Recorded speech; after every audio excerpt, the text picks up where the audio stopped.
Arif was an ordinary man with ordinary dreams. He worked as a mechanic in a small garage on the edge of the city.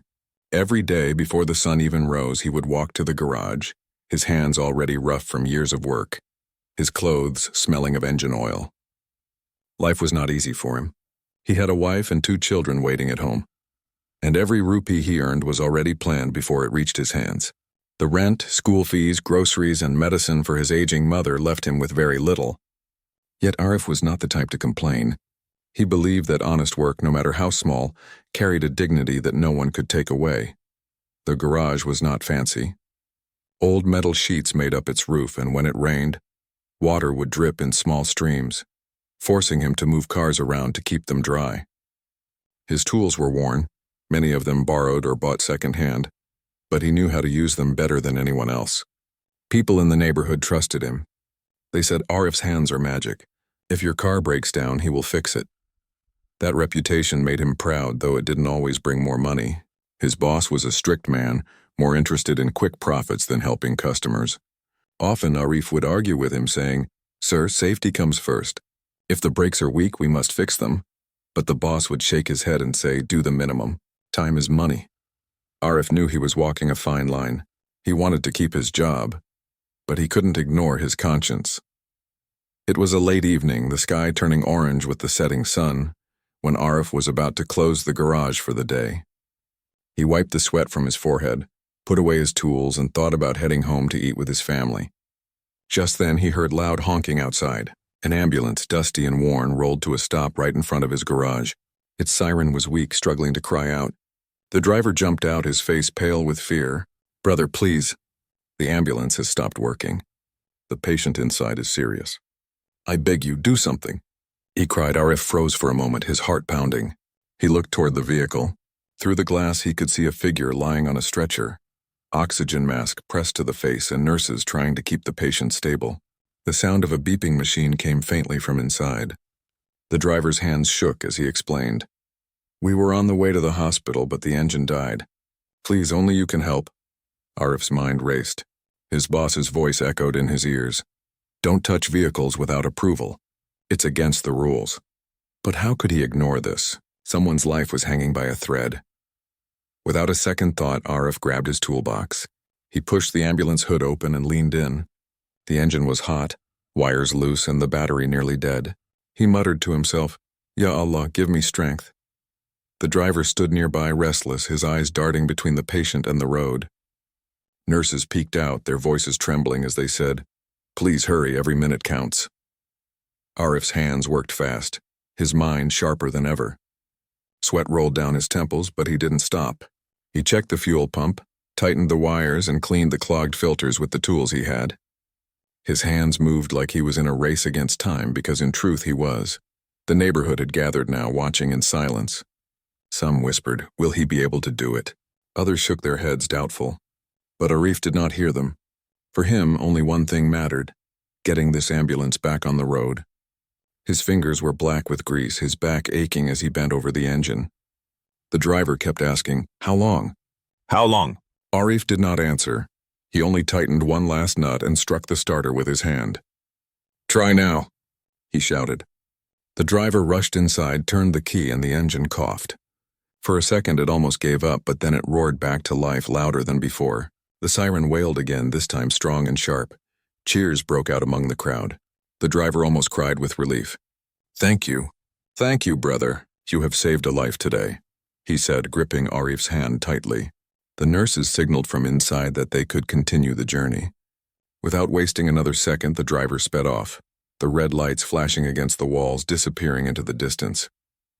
Arif stood there, breathing hard, his chest rising and falling. He was exhausted, but a smile crept onto his face. He whispered softly, "Alhamdulillah, maybe someone will live because of this." As the crowd slowly dispersed, some neighbors clapped him on the back, praising him. "You did the right thing, Arif," they said. But he knew not everyone would see it that way. His boss had strict rules, and he had just broken the biggest one. Still, Arif felt peace in his heart. He locked up the garage, washed his hands with cold water, and walked home under the darkening sky. His children ran to hug him when he entered, his wife serving warm food with a smile. He did not tell them what happened. He thought, it's just part of the day. Tomorrow will be another struggle. He went to sleep that night unaware that his choice had set in motion a chain of events that would change his life forever. But the city did not sleep quietly. In a private hospital, doctors worked through the night to stabilize the patient from the ambulance. Nurses whispered about how close it had been. If the vehicle had been delayed even 10 more minutes, the patient might not have survived. They said it was a miracle the engine started again. But miracles, they did not know, sometimes came in the form of an ordinary mechanic with rough hands and a kind heart. The next morning, Arif woke up early as usual. The sun was barely rising and the call of the morning prayer echoed in the distance. He washed his face with cold water, tied his worn-out shoes, and stepped out of his small home. His children were still asleep, their soft breathing filling the small room. He smiled at them before leaving.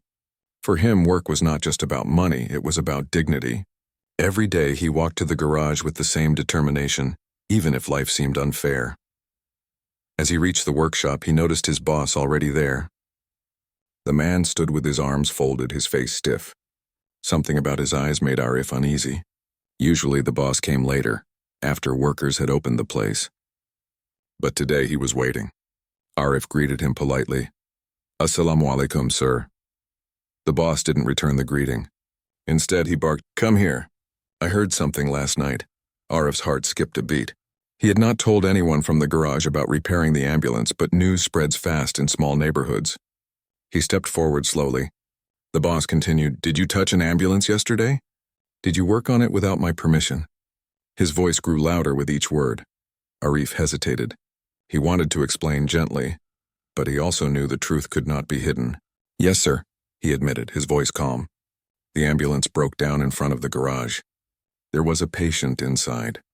They begged for help. I could not ignore them. I only did what was necessary to get the vehicle running. It was about saving a life. The boss slammed his hand on the counter. "Saving a life? Do you think you are a doctor? You work here under my rules. No outside jobs, no free favors. You know this very well. What if something went wrong? Who would be responsible? Me, not you. I run this place and you made me look like a fool." Arif tried to reason. "Sir, I understand rules. But this was different. Time was running out. A human life is more important than rules. If I had refused, that person might have died before reaching the hospital." But the boss was not listening. His face turned red with anger. "Don't lecture me about humanity. I run a business, not a charity." "And you disobeyed me." He pointed toward the door and shouted, "You're fired!"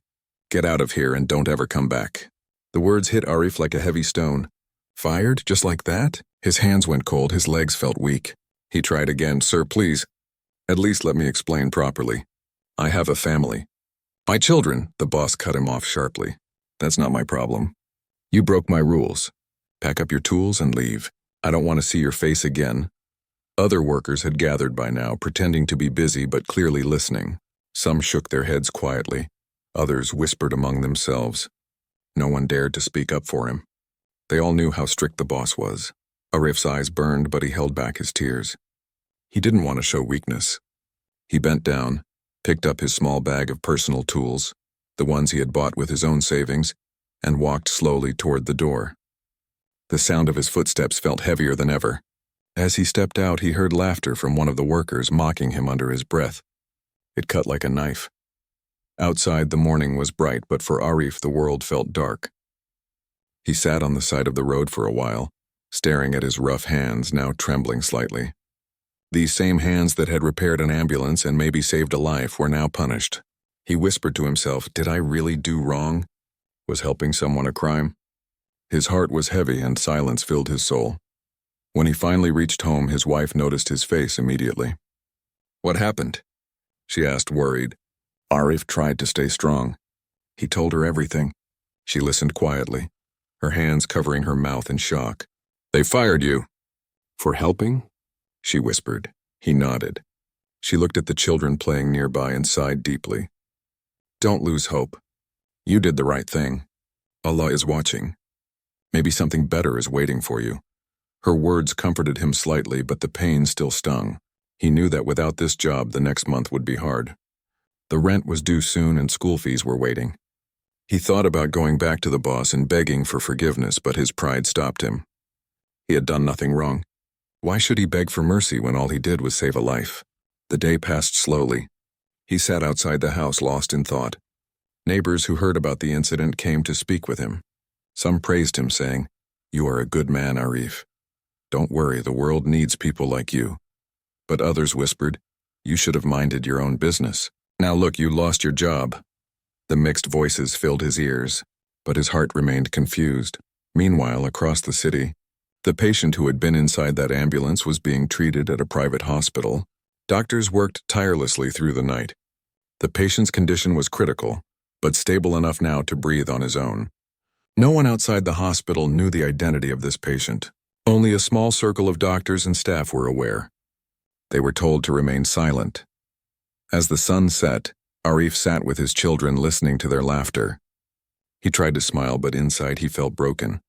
He thought of the ambulance speeding away, the driver thanking him with tears in his eyes, the nurses nodding with relief. That memory gave him strength. At least, he thought, someone's loved one is alive today because I did not walk away. He went to bed that night with an empty stomach. He had skipped dinner, saying he wasn't hungry, though the truth was that he wanted his children to eat more. As he lay on the thin mattress staring at the ceiling, he whispered a small prayer. "Ya Allah, I did what I thought was right. Please don't let my family suffer because of me." Sleep came slowly. But in another part of the city, something was already changing. News began to leak out of the hospital. A few journalists heard whispers that the patient inside the ambulance was not an ordinary man. They began to dig deeper. By the next morning, the city would wake up to shocking headlines. But Arif, still broken and ashamed, had no idea what storm was about to come his way. The next day, the city was buzzing with whispers. Newspapers carried bold headlines about a billionaire CEO who had been rushed to the hospital in critical condition. The name Raymond Khalid was everywhere, on TV screens and radios and in the mouths of people at tea stalls. He was a man known for his massive business empire, employing thousands across the country. The report said that his sudden collapse had nearly cost him his life, but he was saved because the ambulance carrying him reached the hospital just in time. People read the news with shock. Some said, "Imagine if that ambulance had been late. He might not have survived." Others added, "It must have been fate that saved him." But the small detail that most overlooked was how that ambulance had broken down on the way. Only a few nurses and the driver remembered the desperate moment when the vehicle had refused to start. And only they knew about the mechanic with tired eyes and greasy hands who had made it move again. Arif, meanwhile, sat quietly at home. He didn't buy newspapers that morning. He had no money to waste on luxuries like that. His wife had gone to borrow some flour from a neighbor, and his children had left for school with simple lunches. Arif sat on the wooden chair outside, sipping weak tea. He still thought about his boss's words, still heard the mocking laughter of co-workers in his ears. He wondered if he should start searching for another job, maybe at another garage, maybe even as a helper somewhere. He felt the heavy weight of responsibility pressing on his shoulders. A neighbor came rushing to him with excitement. "Did you hear the news?" he asked breathlessly. "The patient you saved in the ambulance, it was none other than Mr. Raymond Khalid, the billionaire." Arif blinked in confusion. "What are you saying? How could that be true?" The neighbor waved the newspaper. "It's in every paper." He collapsed and they rushed him to the hospital. If the ambulance had failed, he would not be alive. "And didn't you say you repaired an ambulance last night?" "It must be the same one." Arif took the paper and stared at it. The photo of the billionaire filled the front page. The man was dressed in a suit, smiling in an old picture, but the article said he was now recovering under strict medical care. Arif's hands trembled as he read. Could it be possible? Could the person whose life had depended on his quick decision truly be this powerful man? For a moment, pride swelled in his heart, but just as quickly doubt crushed it. No one will believe me, he thought. To everyone, I'm just a poor mechanic who lost his job. Who will listen if I say I saved a billionaire? Still, the thought gave him some comfort. Even if no one knew, he knew. He had done something meaningful. He folded the newspaper carefully and placed it aside. Meanwhile, in the hospital, Mr. Raymond slowly regained strength. He was a man used to being in control, but for the first time in years he had been helpless. He asked his assistant in a weak voice, "How did I reach here in time?" The doctor said a few more minutes could have been fatal. The assistant explained nervously, "Sir, there was a breakdown." The ambulance stopped midway, but a mechanic on the roadside repaired it. The driver said it was the only reason they reached the hospital in time. Raymond's eyes widened. He lay silently for a while, then said, "Find him. Whoever he is, I want to meet him." The assistant nodded quickly, though he wondered how they would trace a simple mechanic in such a large city. Still, the order of a billionaire was not to be ignored. Calls were made, inquiries started. The ambulance driver was contacted, and he described the man, thin, tired, with simple clothes, working with old tools but with hands that moved like lightning. He didn't even ask for money, the driver said. He just wanted the ambulance to run. That description reached the ears of journalists who had been searching for a new angle on the story. Soon, small news channels began mentioning an unknown mechanic who might have saved the billionaire's life. But no name was given. It was as if Arif was still hidden in the shadows. Back in his small home, Arif had no idea that the city was slowly whispering his story. He walked to the market in the afternoon to buy some bread on credit. The shopkeeper looked at him curiously and said, "Brother, is it true? Were you the one who fixed the ambulance last night?" Arif froze. "How do you know about that?"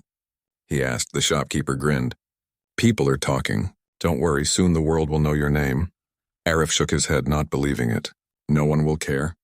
My boss fired me. To them I am nothing." He walked back home quietly, his bread in hand. That night, as he sat with his wife, he finally told her what the neighbor and shopkeeper had said. She listened carefully, her eyes shining with hope. "Arif," she said softly, "maybe Allah is opening a new door for us. Maybe this is the reason you lost your job. Sometimes when one door closes, another one opens. Wait and see." Arif smiled faintly but remained unsure. He had lived too long with disappointments to believe easily in miracles. Yet deep inside, a small light flickered. Maybe, just maybe, his wife was right. In the hospital, Raymond could not stop thinking about the mechanic. "A man who saves a life without expecting anything is a rare man," he told his assistant. "Find him. I want to thank him myself." The search grew stronger. Ambulance records were checked. The driver gave directions to the exact spot where the repair happened. Reporters began roaming that area, asking people if they had seen a mechanic helping an ambulance. Slowly, the picture became clearer. By the third day, a local TV reporter finally knocked on Arif's door. "Are you the mechanic who fixed the ambulance carrying Mr. Raymond Khalid?" she asked. Arif was stunned. Cameras were behind her, ready to record. His wife looked at him, nodding softly as if to say, "This is your time." Arif hesitated, then spoke honestly. "Yes, I repaired the ambulance.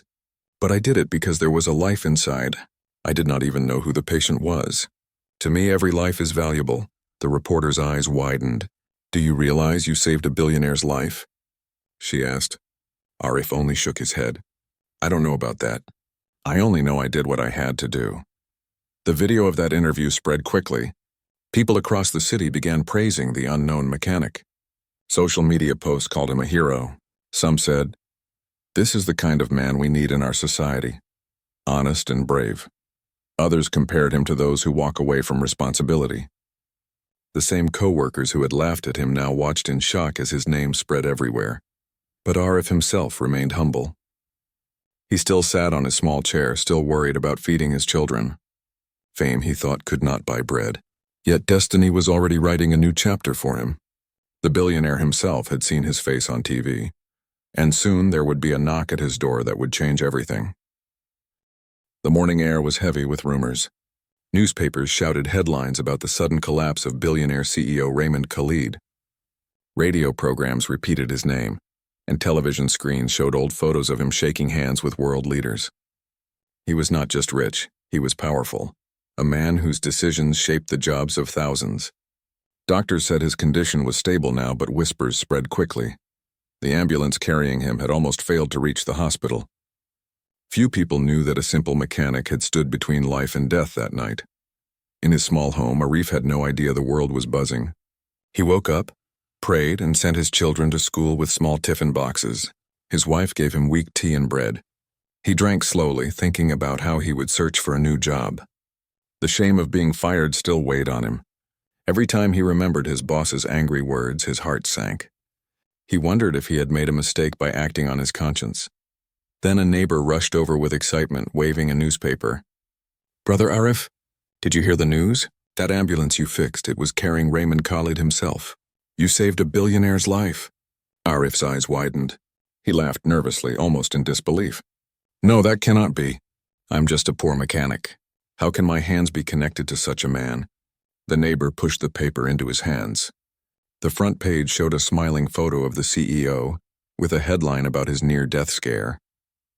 The article mentioned an ambulance breakdown, though it did not name the man who had repaired it. Still, Arif felt his throat dry. Could it truly be him? He folded the newspaper and placed it on the table, not knowing what to think. Inside the hospital, Raymond slowly regained strength. He asked his assistant in a weak but firm voice, "How did I survive?" "I heard the doctors saying every minute mattered," the assistant explained. "Sir, the ambulance broke down. A roadside mechanic fixed it. The driver said without him, you might not be here." Raymond closed his eyes, silent for a long moment. Then he said, "Find him. Whoever he is, I must thank him." The assistant nodded, though he knew it would not be easy. The city was large and the mechanic was unknown. But when a billionaire gives an order, no effort is too big. They contacted the ambulance driver, who described the man. Humble, with old tools and a determined look. That description was enough to begin the search. Soon, whispers of an unknown mechanic hero began to appear on smaller news channels. Reporters loved such human stories. They said, while powerful men sit in offices, it was an ordinary worker who held the thread of his life. Yet no one knew the mechanic's name. Back in the neighborhood, people began pointing fingers.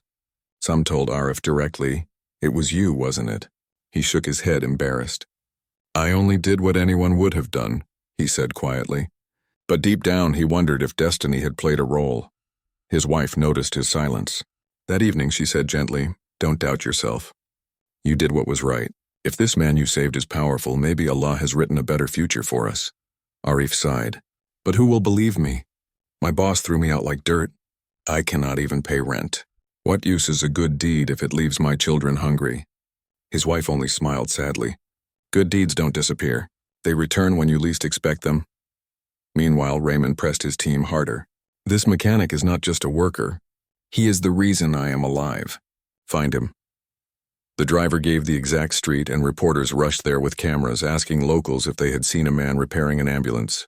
Piece by piece, the puzzle came together. By the third day, a TV reporter finally stood outside Arif's door.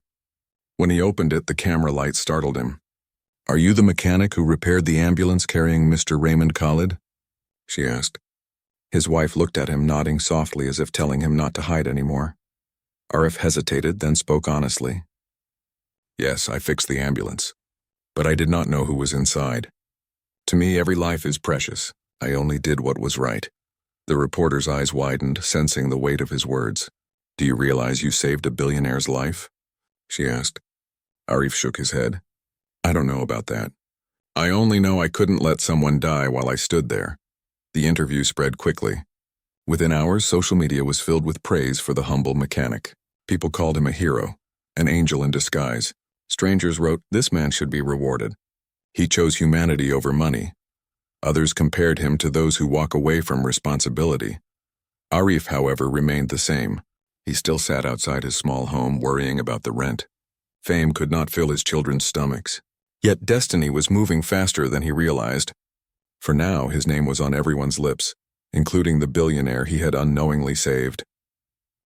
The news spread like fire. By now, almost every newspaper and television channel was running the story of the unknown mechanic who had saved the life of Raymond Khalid, the billionaire CEO. Some called it destiny. Others called it a miracle. People were amazed that a man who had been fired for breaking rules was the same man who had kept a powerful figure alive. What no one knew was how this news would turn Arif's life upside down. It started with a knock at his door early one morning. Arif opened it, expecting a neighbor, but instead he saw men in suits. Behind them, cameras flashed and reporters pushed forward. One of the men stepped forward politely and said, "Mr. Arif, the chairman, Mr. Raymond Khalid, wishes to meet you. He wants to thank you personally." Arif's heart skipped. He looked at his wife, who stood in the doorway, her hand covering her mouth. His children peeked from behind, their eyes wide with curiosity. For a moment, Arif could not speak. Finally, he nodded slowly. "If he wishes, I will come," he said softly. The men escorted him into a black car that felt more like a moving palace. It was the first time Arif had ever sat in such comfort. He kept his hands folded tightly, still feeling like a poor man out of place. The journey felt long, yet his mind was racing. He thought of his garage, his cruel boss, and the laughter of coworkers.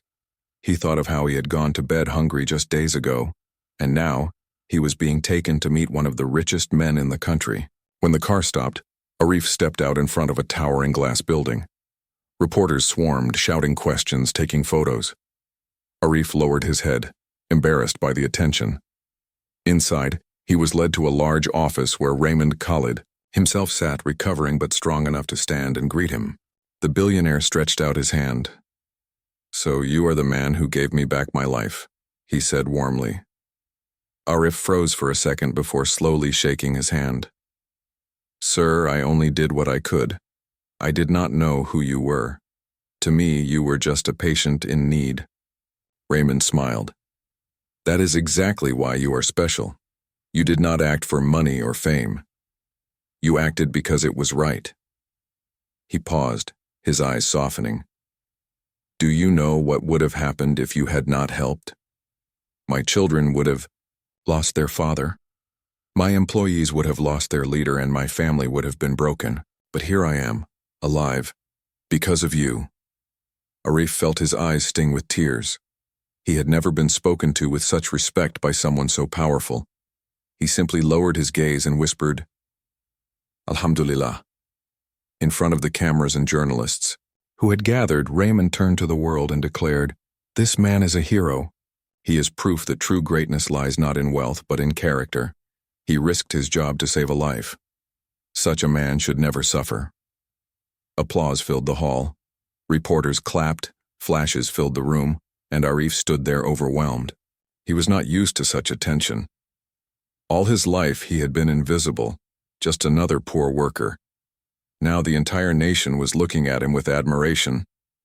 Raymond continued, "From today, Arif will not be a simple mechanic. I am appointing him as head of transport maintenance in my company. His honesty and skill will guide our fleet, and I will personally make sure his family never struggles again." The crowd erupted in cheers. Arif could not believe what he was hearing. A poor man who had been thrown out of a garage was now being given a senior role in one of the biggest companies in the country. His wife and children, watching live from a neighbor's TV, cried tears of joy. Later, Raymond asked to speak with Arif privately. He said, "I also know about your boss who fired you. That man cared only about rules and money. He could not see the value of humanity. Do you want me to punish him?" Arif shook his head gently. "No, sir. Let him be. Maybe he will learn that people are more important than profit. I don't want revenge. I only want to provide for my family honestly." Raymond smiled again. "You are wiser than many men with power. That is why you deserve everything coming your way." The news channels broadcasted the entire moment. People across the nation admired Arif. Some said, "This is why we must never ignore the poor. Greatness hides in unexpected places." Others said, "The boss who fired him must be ashamed now." And indeed, the garage owner faced backlash. Customers stopped trusting him, and workers whispered about his cruelty. He realized too late that he had thrown away the best man he had. Meanwhile, Arif's life transformed. His children were enrolled in better schools. His wife no longer worried about unpaid bills. They moved into a modest but comfortable home, though Arif still lived simply. He refused to wear suits or act proud. "I am still a mechanic at heart," he told people with a smile. Despite his new role, he often visited his old neighborhood. He greeted neighbors warmly, shared food with the poor, and even helped repair cars for free when people were in trouble. Fame had not changed him. If anything, it had made him more humble. At night, he often sat quietly, remembering that moment when the ambulance's engine came back to life. It was not just an engine that roared that day, it was his destiny.